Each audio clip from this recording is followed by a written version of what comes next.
There's no feeling more intense than starting over. If you deleted your homework the day before it was due, as I have, or if you left your wallet at home and you have to go back after spending an hour in the commute.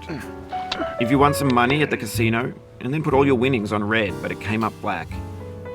If you got your best shirt dry cleaned before a wedding and then immediately dropped food on it. If you won an argument with a friend and then later discovered that they just returned to their original view. Starting over is harder than starting up. If you're not ready for that, like if you've already had a bad day, then what you're about to go through might be too much. Feel free to go away and come back. I'll be here. Alright, thanks for coming with me on this trip. I'll understand if you have to take a break at any point. Just find a safe place to stop and quit the game. And don't worry, I'll save your progress, always, even your mistakes. This game is a homage to a free game that came out in 2002 titled Sexy Hiking. The author of that game was Jazor, a mysterious Czech designer who was known at the time as the father of B games. And B games are rough assemblages of found objects. Designers slap them together very quickly and freely, and they're often too rough and unfriendly to gain much of a following. They're built more for the joy of building them than as polished products. In a certain way, Sexy Hiking is the perfect embodiment of a B game. It's built almost entirely out of found and recycled parts, and it's one of the most unusual and unfriendly games of its time. In it, your task is simply to drag yourself up a mountain with a hammer. And that act of climbing, in the digital world or in real life, has certain essential properties that give the game its flavor. No amount of forward progress is guaranteed. Some cliffs are too sheer or too slippery. And the player is constantly, unremittingly in danger of falling and losing everything.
Anyway, when you start sexy hiking, you're standing next to this dead tree that blocks the way to the entire rest of the game.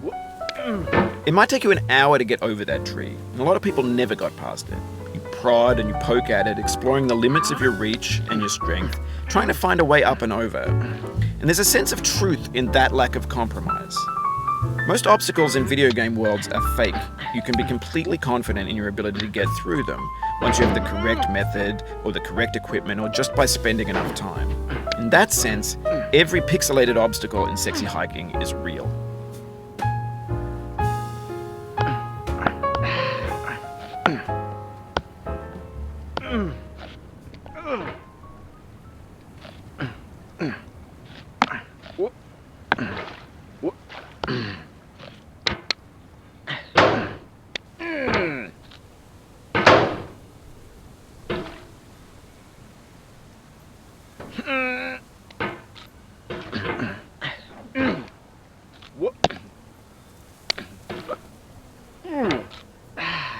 Oh, you just lost a lot of progress. That's a deep frustration, a real punch in the gut.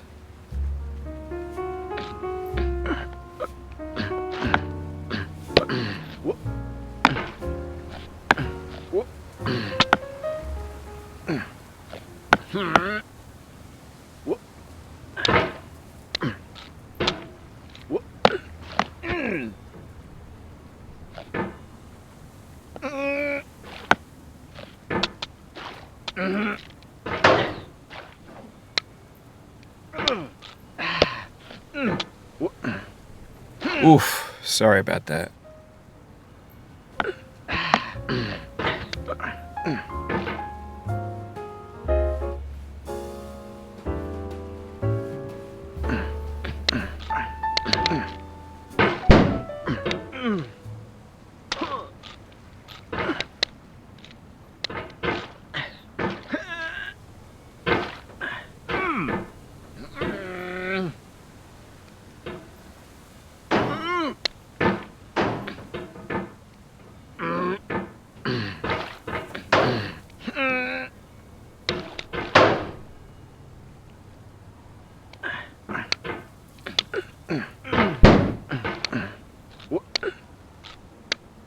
No.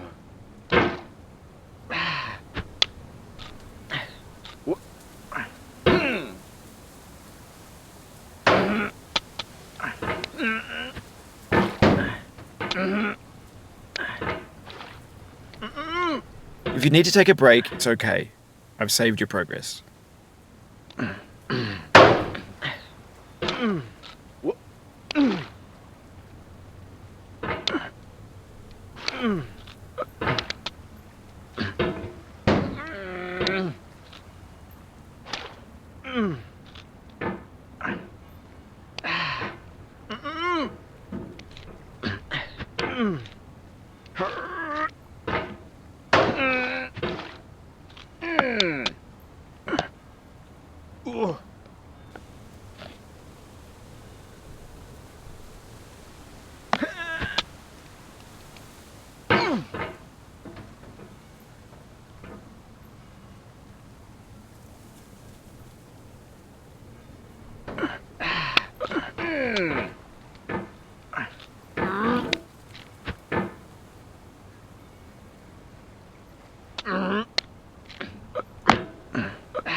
Oh, it happened again. Keep on trying. Don't let it get to you.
The obstacles in Sexy Hiking are unyielding, and that makes the game uniquely frustrating. But I'm not sure Jazzuo intended to make a frustrating game. The frustration is just essential to the act of climbing, and it's authentic to the process of building a game about climbing. A funny thing happened to me as I was building this mountain. I'd have an idea for a new obstacle, and I'd build it, test it, and it would usually turn out to be unreasonably hard. But I couldn't bring myself to make it easier. It already felt like my inability to get past a new obstacle was my fault as a player rather than as a builder. Imaginary mountains build themselves from our efforts to climb them. And it's our repeated attempts to reach the summit that turns those mountains into something real. When you're building a video game world, you're building with ideas. And that can be like working with quickset cement. You mold your ideas into a certain shape that can be played with. And in the process of playing with them, they begin to harden and set until they're immutable, like rock. And at that point, you can't change the world. Not without breaking it into pieces and starting fresh with new ideas.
You've done this part before. You know it's possible. Just do what you did the first time.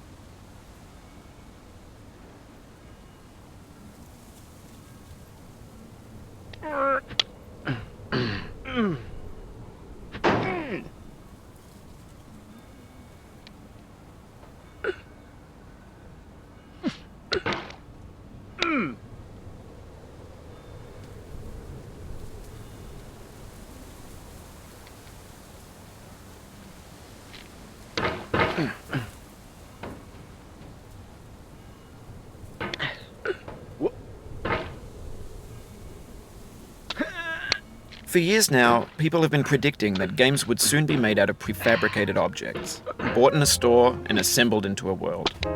And for the most part, that hasn't happened, because the objects in the stores are trash. I don't mean they look bad or that they're badly made, although a lot of them are. I mean they're trash in the way that food becomes trash as soon as you put it in the sink. Things are made to be consumed and used in a certain context, and once the moment is gone, they transform into garbage. In the context of technology, those moments pass by in seconds.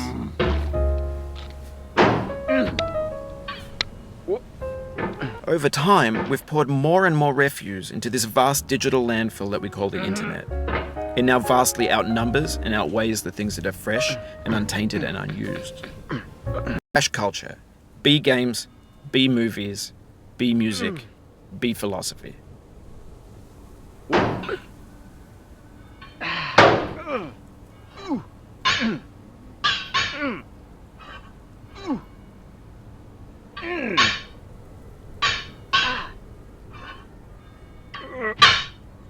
Maybe this is what digital culture is. A monstrous mountain of trash, the ash heap of creativity's fountain. A landfill with everything we ever thought of in it. Grand, infinite, and unsorted.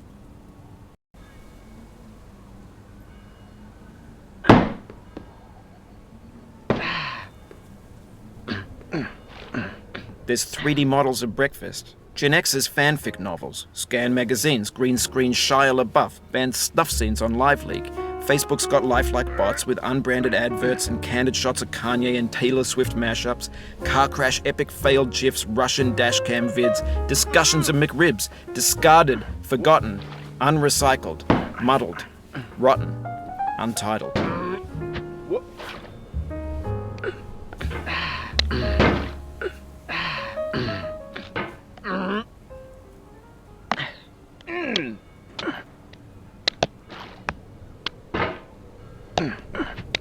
Everything's fresh for about 6 seconds, until some newer thing beckons, and we hit refresh. And there's years of persevering, disappearing into the pile, out of style, out of sight.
This thing that we call failure is not the falling down, but the staying down. Mary Pickford.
Get nasty over, boy.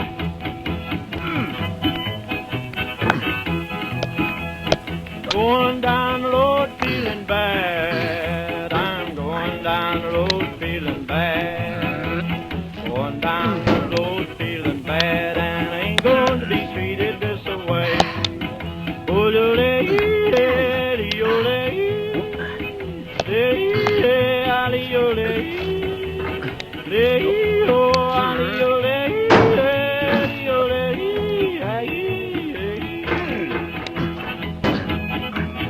Lay them blues up, boy, playing.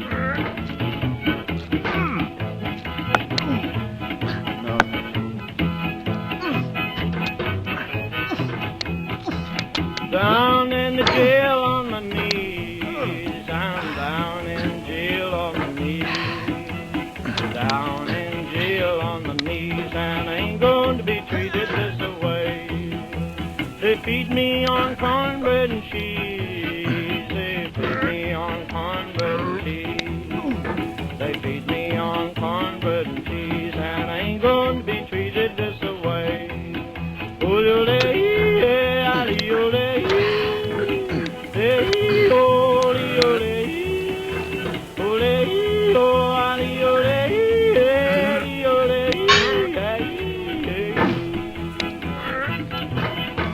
Let's go to town, boys. Hey, brother. Oh, God, God.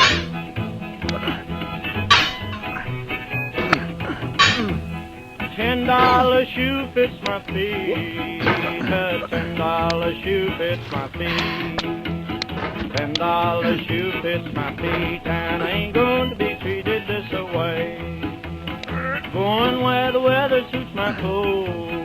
I'm going where the weather suits my clothes. I'm going where the weather suits my clothes, and I ain't going to be treated this way.